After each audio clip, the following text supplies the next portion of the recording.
myself, help me out. Have my bed, then you let go. I'm fighting with that too. I'm standing alone. Just like that, you left me cold. I guess at the end of the day, it's just me and my phone.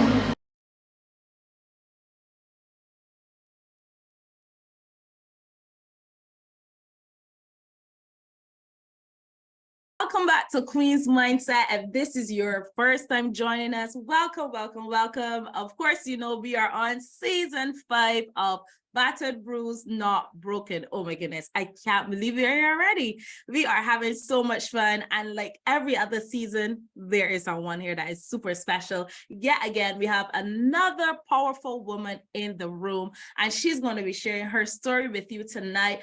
I don't want you to move. Don't be distracted, but get ready because this is going to be good. But before we head right into it, if you have not done it before, I want you to go right ahead and just hit that subscribe button just down below and make sure that you are subscribed to this channel so that you can be kept abreast. All right, so let's head right into it.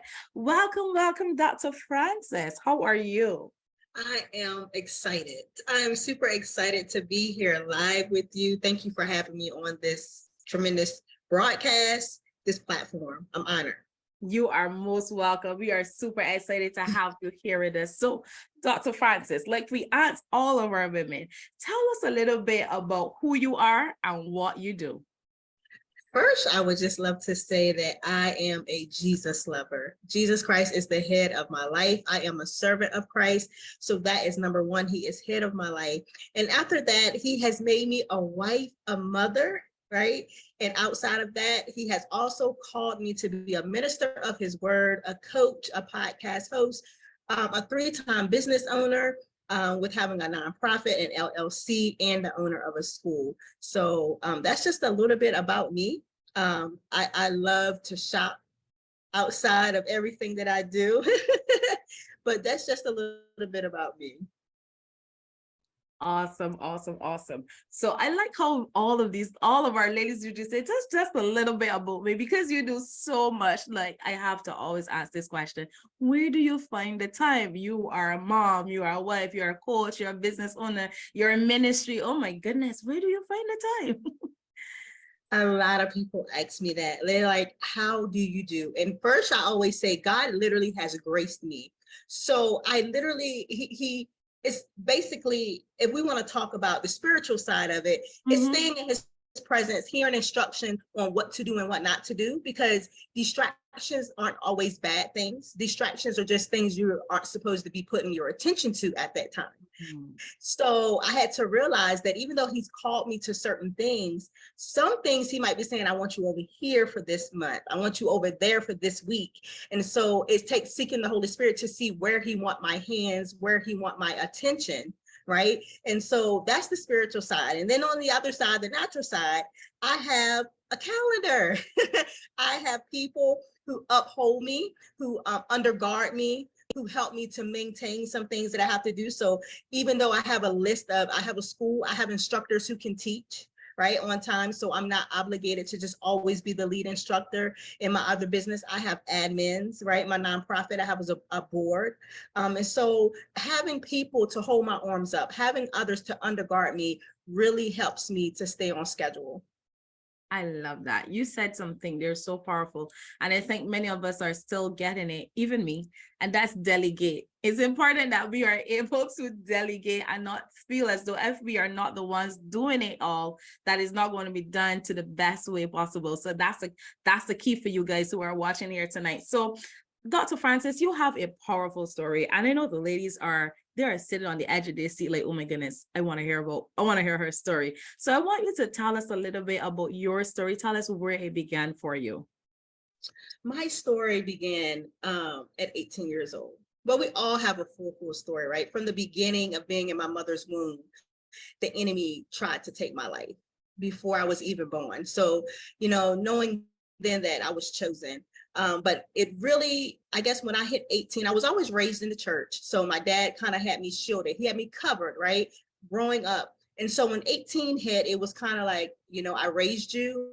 I have taught you the right way. Hey, I can't make you go to church any longer. And I took that as freedom. Like, I don't have to go in those four walls anymore. Right. So the first thing I did is I disconnected from God. And I think that's a key important step of me talking about my story, because I'm not here to make God look like a bad person. A lot of people are like, you was raised in the church and you just telling me he let you go through all of that, right? While you were still with him. No, I disconnected and I opened the door to allow a lot of warfare in my life. So I lost connection from the source, and I went through a lot. I mean, a lot. I lost a lot. I got it back, but I lost a lot. And I lost traction. I got distracted. I had got to a point where I didn't even know why I was created, that I literally physically didn't want to be living anymore, that I even attempted to take my life. So, I faced a lot. Wow, that was just a lot. We have a lot here to unpack. So Yeah. go back. So yeah. At the end, I like what you said, because you said something there that was key. You said it wasn't that, he left, it was that you disconnected yourself. And I know so many times, with us, we tend to blame everyone else except for ourselves, are being able to hold responsibility for the actions that we would have decided to take, right? So I want to go back to that 18-year-old self. You said you were coming up and you didn't have to go to church, so you felt that meant you can do whatever. Tell us how things started to unfold as you started to do those things. Yeah, so when I decided that I wasn't going to go to church, I replaced church with the club. I replaced club with drinking. I replaced church. Well, let's not say just church. I placed my relationship with God, right? I put other things in front of my relationship with God. And I started putting men into place, alcohol, clubbing, and friendships, and just me, right? I was really following after my flesh. And before I knew it, what I thought was fun became an addiction. So I was drinking, and before you knew it, I was a full-blown alcoholic. I'm talking about 18, 19 years old, alcoholic, and what was tremendously hard about that is that I had a daughter in the picture. So I had my daughter at 18. Her father wasn't there at the time. And so I was like, I grew up in a two-parent house, and I'm a loser to my parents. That's the only thing I kept saying to myself. I'm a loser. Like I disappointed them. And I have disappointed my child, and she's not going to have what I had growing up. And so I was hard on myself. And so therefore I turned to alcohol to fill that void, instead of going back to my relationship with God and saying, I'm going to trust you to lead me with being a single parent. I'm going to trust you to provide all my needs. I kind of said that I'm going to figure this thing out on my own. I don't need you. I don't need you, God. I got this. And so things didn't go the way I thought. Everything started to go backwards. I became an alcoholic to the point, and then I got into an abusive relationship, not having the wisdom of even to not drink the way I was drinking. I ended up in a relationship filling voids. That's all I was doing. I was trying to fill voids with things that were not void fillers. And so I jumped into a relationship looking for love in all the wrong places, right? And looking for what I would say, my daughter to have this father figure. So I was willing to settle with anything. Right. I was so desperate. I was so impatient that I settled for something that I knew wasn't good for me or my child. But I did it for an image, because I wanted my parents to see, look, I can have a two-parent house just like I grew up. Right. I felt that I had to people please other people. And so, I was dealing with that. And so I got into this abusive relationship, and I tried to deal with that and paint a picture that I wasn't being abused to the public, right? That everything was good. I bragged, and he buys my daughter this and does that. And eventually I was living a lie. I would go and I would cry. I would ball up literally in the corners, and then numb my pain with drinking even more, until it got to the point where I couldn't hide that anymore. And it was exposed. And so then, what else? Here I am, then lost my sobriety, then lost in a relationship. And now my mother comes to me and say, let me take your child. So now I feel like I'm losing my kid. So I'm like, what else do I have to live for? Right? My mom done took my kid. I mean, I failed in a relationship. I am an embarrassment to the community before I even get to live. Where do I go from here? And so that was a struggle mentally. Mentally, I began to struggle. And so then that led to me wanting to commit suicide, attempting to commit suicide. I will never forget riding on the back of that ambulance. And after they had brought me back to, and they asked me, they said, do you know what you did? I said, yes. And when you let me go, I'm going to do it again. But that was just how much I did not want to live. Right. It had got to the point where it was just dreadful. So I understand when people say I've got to that point, but I do understand that I was facing demonic forces, right? Because of a gateway, because of what I had allowed to enter me, right? Because of the things I entertained, I was given legal access for the enemy to torment my mind, to torment and to kill, steal, and destroy from me. And so, you know, I got to a point where after that happened, I was on medication for so long. And it was so funny because the doctor gave me an option. He said, either you take the medication and you zone out and can't even tell me your name, or you can not take the medication and still become, you know, become an alcoholic, try to fill those voids and go back to the suicidal tendencies, or you can take the medication and try to not have the suicidal tendencies, but we can't guarantee that. You know, so it was kind of like, it's a lose-lose, right? Until I got to the point where I said, what am I doing? I was sitting on my step outside of a house that I was getting ready to lose because I was behind months on the rent. And I looked to my left, and it was a stone in the ground. And the stone said, be still, for I am God. And I was like, what does that mean? See, at that moment, my immaturity, I didn't really understand the scripture. I was like, does he mean to not literally move? You know, what does that mean? Like, to be still. And now, where I am now, you know, I think back to God was just telling me to just be still, stop, come back, surrender, right? Stop trying to make it happen. Stop trying to make it work and allow me to do this. But it got to a place where I just had to completely surrender. And it just happened ironically. It didn't happen. It didn't happen like just when I was just going through. I was literally in my house and I had an encounter with God. And I just woke up the next day like, I want to go to church. And I woke up and what was funny, I was actually had a hangover the day I woke up. And I was like, I can't go in your house like this. And I said, I got to get to him. Even though I'm hungry, I have to get back. And I remember walking through the church doors, sitting to the back of the church because I stenched of alcohol. I stenched of cigarettes. But I had to make it in his house. And I had an encounter with God on that day that he told me I would give you life and life more abundantly. And that was the day I surrendered. And that was 2015. And the Lord has blown my mind in these, 8 years. Wow. Oh my goodness. Wow. Amen. Listen. Whew. Listen, guys, I told you that this was going to be powerful, didn't I? So, okay. So here we are now. I'm just going back a bit so that we can start, you know, pulling it apart. We want to start unpack some things because you said, you know, at the age of 18, you know, having gone out there, I know, you know, you're pregnant and then you became ashamed and, you know, the guilt and everything, and you trying to do all this stuff because you didn't want to seem as though you were unworthy. You didn't want to seem that you didn't make the part. And then like that, you shared that because so many times we are continuously making mistakes because we're trying to cover up just one mistake. Oh. And we don't recognize that that's what we're doing. So we're like digging this hole deeper and deeper and deeper because of that voice of the enemy was telling us that, you know, we're not good enough.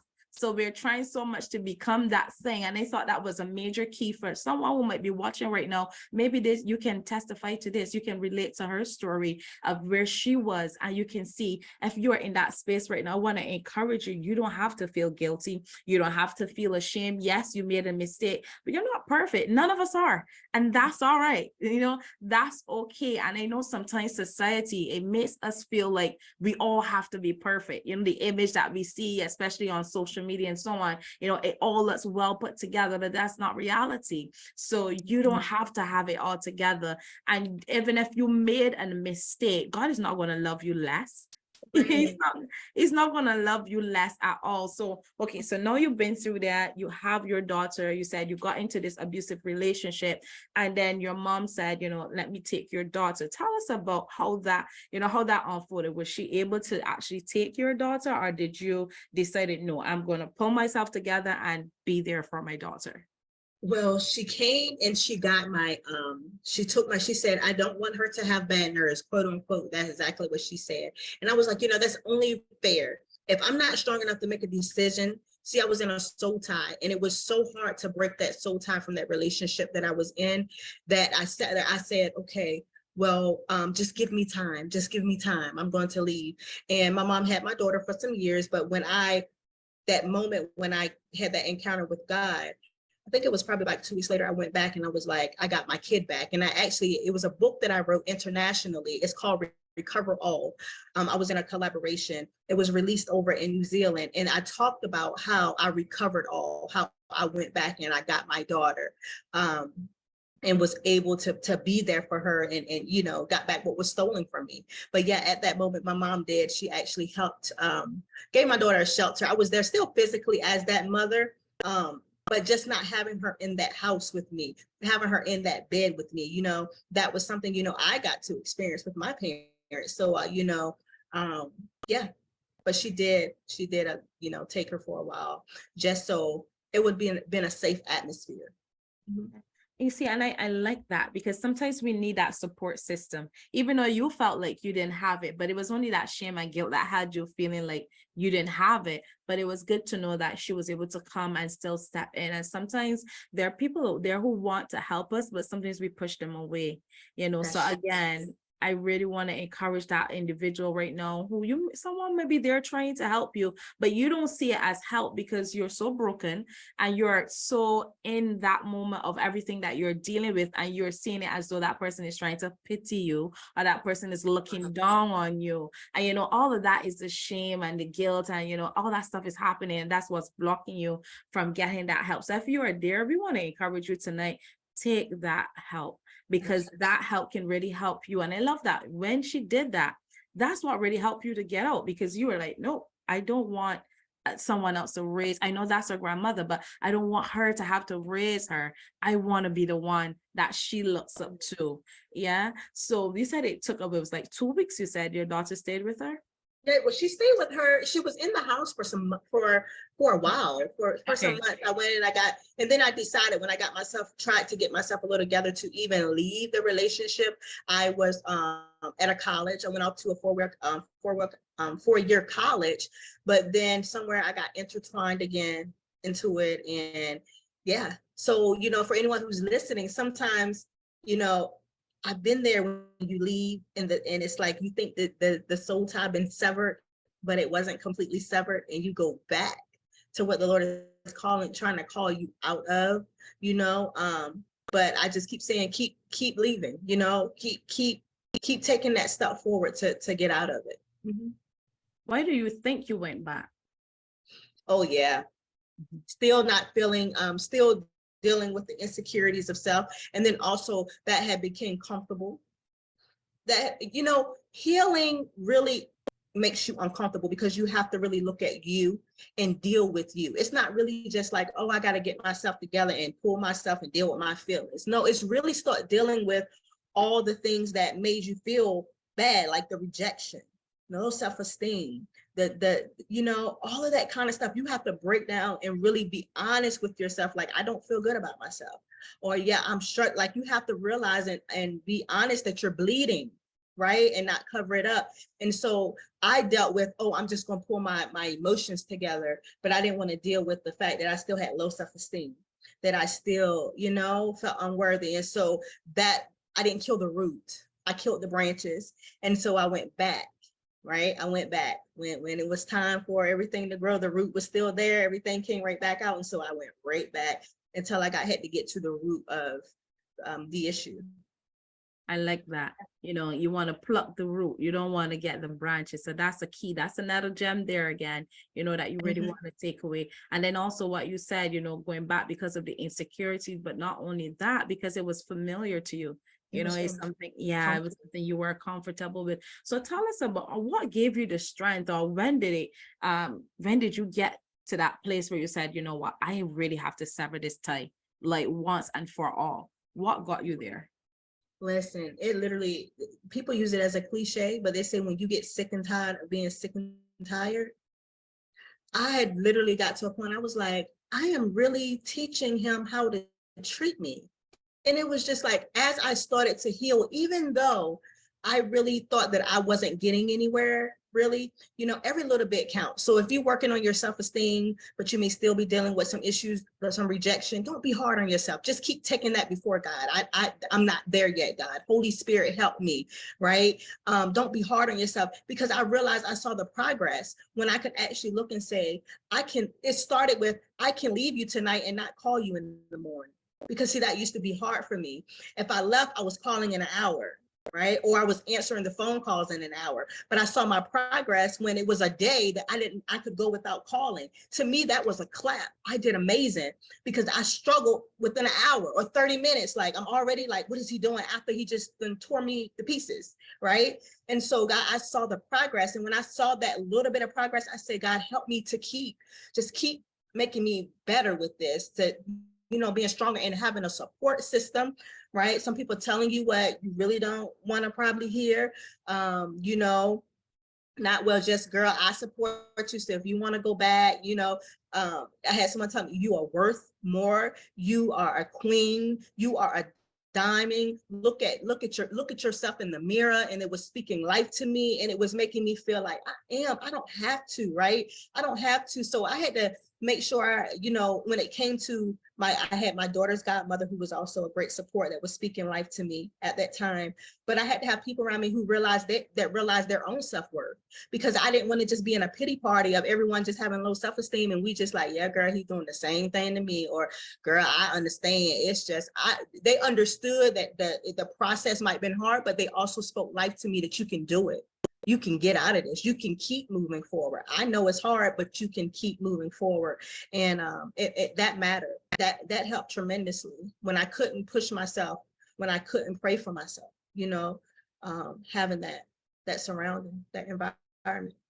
I love that, because that's key. That's it. Your environment is so important for you. That's like your survival, and if you're going to be able to overcome anything, you need to have the right environment. And I love that you were able to get that right environment just when you need it the most, so that you are able to walk away. Now, you talked about the abuse that you would have encountered in that relationship. Can you tell us a little bit more in terms of what type of abuse was it? Was it like verbal abuse, physical abuse? What type of abuse was it? Yes.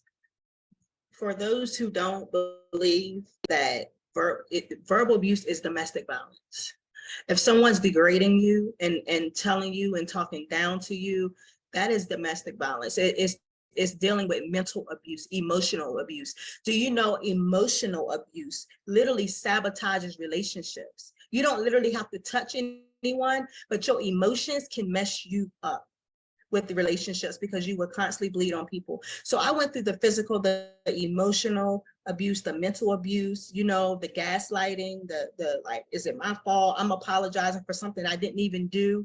The narcissistic type of behavior. It was hard. And I understand the gaslighting when you haven't done anything, but you are apologizing, or you're apologizing for being beat. I'm sorry that you had to hit me. Why are you sorry that you had to hit me?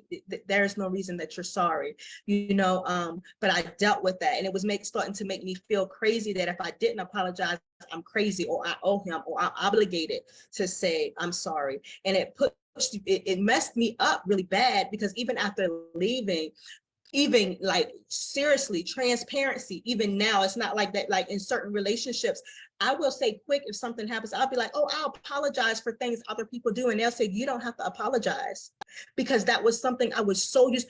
I would take the blame and own the blame for something I never even did. Right. And that's something even as simple of apologizing for other people's behavior. right? And so that that stuff will stay in relationships. It will stay in your life, and it will go into other relationships if you don't deal with that. And so that's why it's not good to just be like, oh well, he not beating on me, he just cussing me out. That's still not good, because emotionally that is messing with you. And then you are teaching him how to talk to you. And if you talk to individuals in the proper language, you deserve to be being talked to in the proper language as well, right? You deserve to be respected. And so yeah, it was mentally feeling like I'm crazy. It was emotionally downing, even when I was already down, the downing, and then it was physically. So I had it all.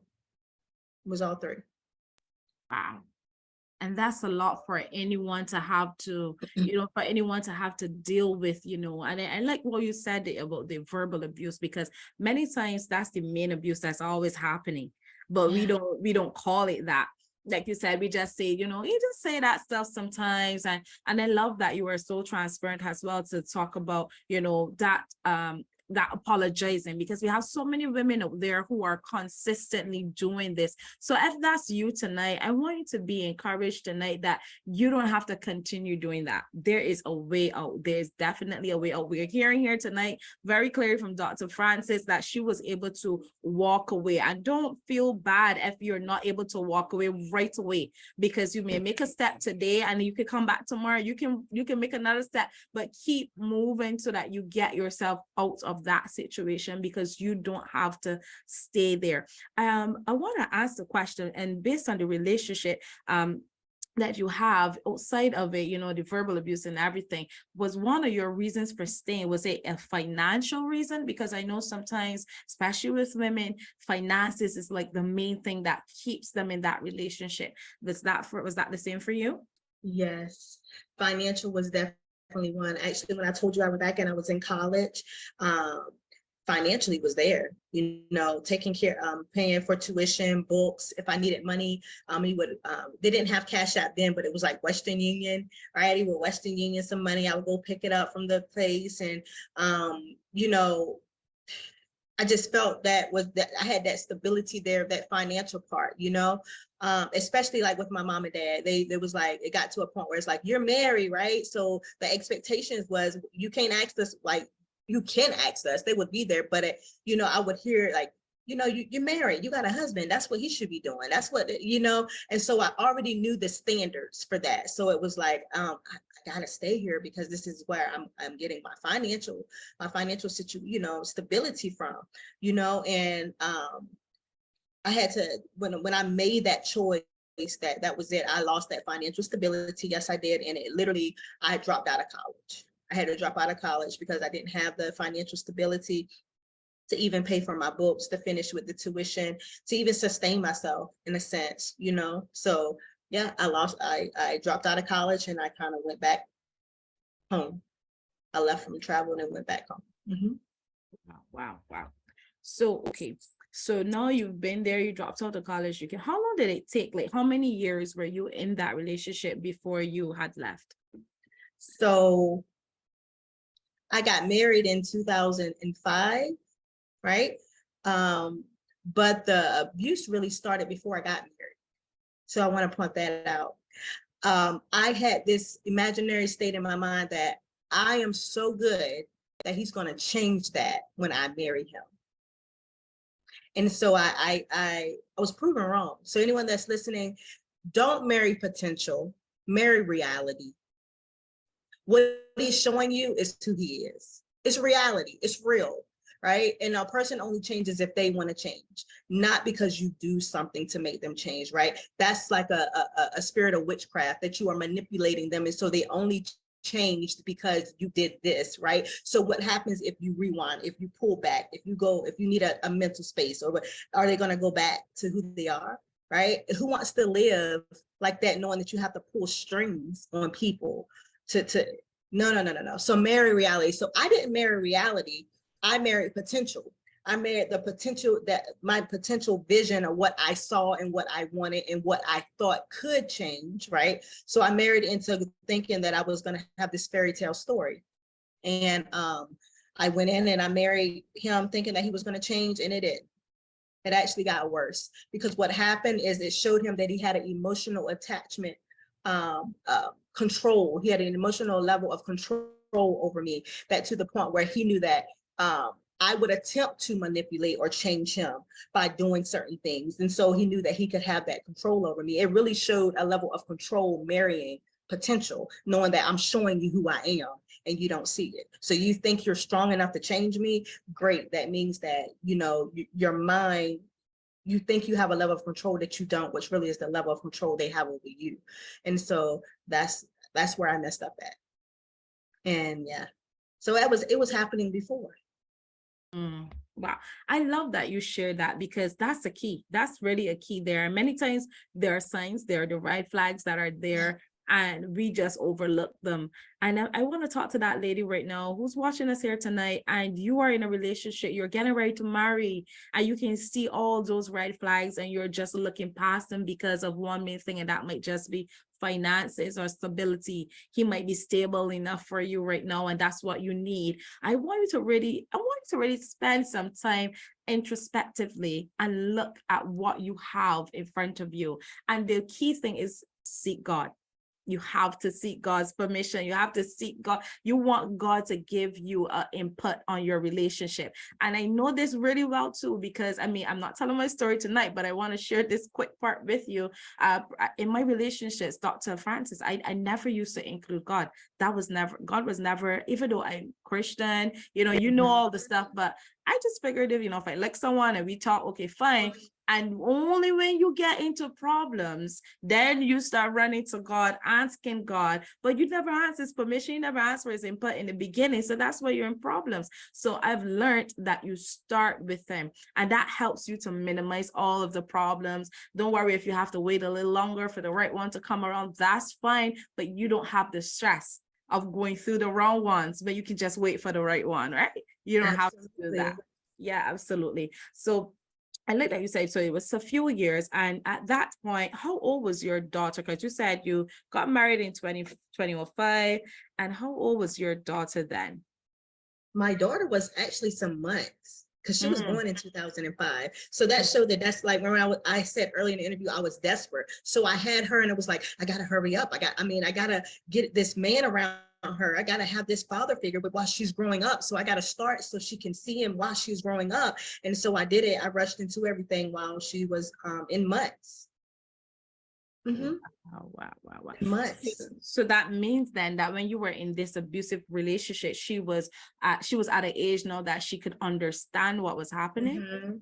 How did that play for you? Because having your daughter, seeing or hearing, that verbal abuse or the physical abuse, different times when it's happening, how was that dynamic for you?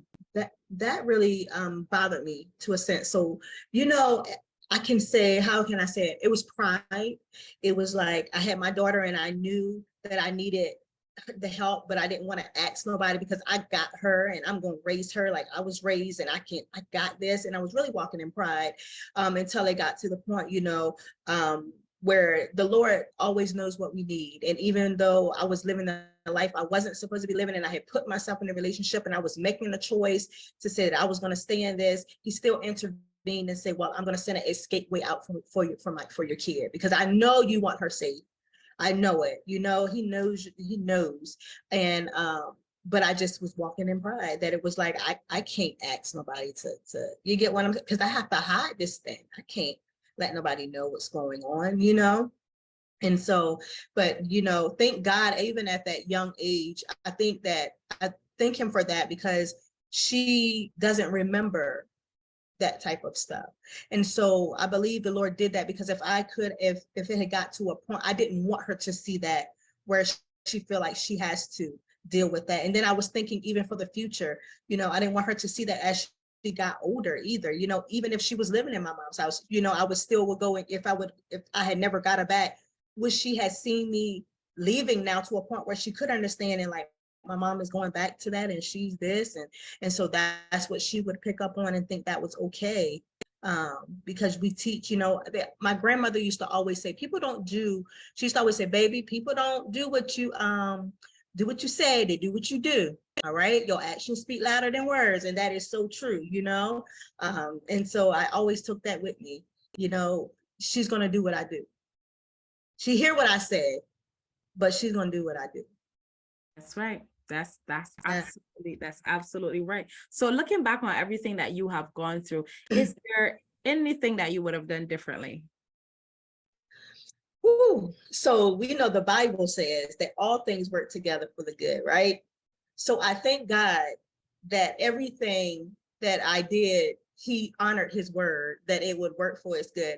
But if he gave us the opportunity to say, now you know, what would you do? I definitely would have took a different route, right? But I understand that he allowed it to work for my good, to share that wisdom, right, with someone else. So I got the experience, right, to gain the wisdom. So now I can give someone the wisdom so they don't have to go through the experience. So I'm grateful for the process, all because I was, you know, it was a promise attached to it.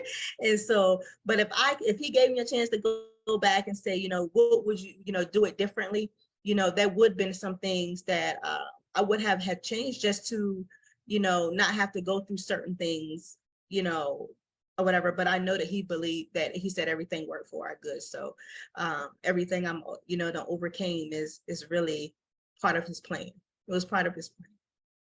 Yes, I love that. I love that you said that, you know, that you gain the experience so that someone else does not have to gain it. And I know that's a very humbling thing to say, you know, because most times you don't want to go through anything. You don't want to go through anything. You want to be the one who learns from someone, you know, but it makes you stronger. It makes you stronger. And I'm sure it has built you into the woman that you are today, a phenomenal lady. So I know that that was all, you know, that's all part of God's plan and some way we formulated it. So I have to ask, if you know, if there's a lady right now and you know she's watching us and she's like, oh my goodness, like I feel as though you're definitely in my home, you're speaking my story because this is me, what would be your words of encouragement to her? I would say to her, you will live again. And that stuck with me, live again, because I never thought that old life coming into this new life with God, the old life passed away, and God gave me the ability to live again and to be a vessel to share with everything. So when I think about it, I said that is truly powerful, that, you know, I made it out of things some women didn't make it out of, right? And to be able to share that. So if anyone, that woman is listening, that is purposeful, that you're listening to know that you can live again. This isn't the end. If you feel like this is what you done went through is the end of your road. You don't know what else you can do. You don't know how you're going to move forward. You don't know. Just realize that with God, he will give you beauty for your ashes and you will live again. And so you have to take the step to step out on faith with him. The ability to say that I'm going to trust you enough, right, with what I have left, because I didn't have a lot left. I had nothing. You might as well say was losing a house. I had no license. I had did jail time from being an alcoholic. I didn't have my kid. I had lost a marriage. I was an embarrassment to the community. And you know what I mean? And so what else? What else? What else is there to really lose? And God said, but I still have enough that you can live again. And so I just want to share with somebody, you still have enough to live again. I love that. I love that. You still have enough so that you can live again. So if you're now tuning in, we want you to feel welcome here. Go ahead, drop your comments below because we want to hear from you. And if you have not done this already, make sure that you click subscribe to this channel. Make sure you're following us and like this video and share, because you don't know who's waiting to hear this message tonight that can really inspire them. So we've heard all about the things that you would have gone through in your past. So now we want to talk a bit more about the present, because all of these things all the scars that you've been able to accumulate have helped you to be this tremendous woman that you are today. So tell us about some of the things that you have been able to accomplish despite the things that you would have encountered in your past. Absolutely. So all those things work for my good, right? And everything that I do is very, very intentional. So I have a nonprofit organization which is Red Door Empowerment. I'm the founder of that nonprofit organization, and it's to educate, equip, and empower women to transition out of those domestic violence relationships and to walk out of those chains, right? To walk in deliverance. And we have support groups to help them. We do workshops. We have a Mothers with Children's closet. As you heard I have some of the support, right? But there were some times that I didn't have other certain things, like my mother would say, oh, she needs this, she needs hair bows, she needs that. And I didn't have a place that I could go to gain those resources. So I thought about, what did I need when I was going through what I went through, right? The Lord, you called me to have this charity organization. And so I came up with the Mothers with Children's Closet. I realized that a support group was needed. When women are transitioning out of these relationships, that, like I had said earlier, there's mental things that's going on, right? There's healing that needs to take place. They're filling voids with addictions and with drugs and whatever, with sex or whatever. And so God has given me those support groups, 3 support groups, which is Kicking the Addiction, My Mental Health Matters, and Woman Be Whole. And so we have support groups in those 3 different areas to help women who are transitioning. And one of the biggest things my charity organization has is the Yes, You Will Finish Scholarship. And it's a declaration that we actually speak to the women who are in college. We provide scholarships up to $250, but it's a seed sowing, right? You don't realize that the seed, it's not really about the amount. It's a seed that's being sown into them, declaring over their life that this right here is just a little to help you with your tuition, because even though you're transitioning out of a crisis relationship right now, yes, you will still finish. So that's the name of that scholarship that we have for our charity organization. Education is, I love education. That was one thing I felt like you could strip me of everything, but you couldn't take my education, right, away from me. And so now it led me to, even as I started educating and empowering women, to get and to realize that you have a purpose in anything, and you can coach what you went through to help someone else, right? You didn't go through it just to say I overcame and put your face on a picture and say I made it through, but you are there to be that vessel to help that next person. And so I started a life coaching certification program where I started developing women, right? Because one of the things that hindered my walk is I really wasn't developed in my character, really wasn't developed in my self-esteem. I didn't have those things, right? And so I wasn't equipped. So I deal with women with dealing with their personal development, knowing that they're called. So even when they come in to be coaches, I try to speak life to them that, yes, I don't care if you have no clients. I don't care if you have one, you are equipped for this, right? And so we deal with the personal development and the character of women, certifying them to be Christian coaches, to develop others. And so we certify people all around the world to become coaches in the school and to help them derive and to operate in the marketplace ministry for women who feel like they don't want to be boxed in, right? So I realized that when I was always saying I didn't want to tell nobody what I was going through and this and this and that, I also realized that I had a hard head, right? But God would use, if it was used the evil way, God would use it for the good way, right? And so I realized that I didn't have to be boxed in just in the 4 walls of the church, right? That the Lord was calling me to the marketplace. So we provide marketplace education globally for individuals who want to operate in ministry in the church and then want to operate outside of the 4 walls. And so we do that. And then the Lord led me to just having a podcast and writing books. I wanted another way to share my voice, right? A lot of people think that the only way to share is with a mic, right? But you have a voice in your writing, right? And you can reach. And so the Lord realized and showed me that, to reach others and even in a collaborative way. So I didn't want to just a solo book with my name on the front of it. I wanted to collaborate with different individuals who had a like mind to say, we want to talk about the healing and the freedom of Jesus Christ. And so we doing books and sharing stories. And so I'm an author. I was a 5-time best-selling author before I even started my book, just sharing about life and just sharing about overcoming. And so that are the things that I have done since I have overcame and walked out of, what I went through. Since 2015, the Lord has done tremendous things with me surrendering. That's the key. I had to surrender. Wow.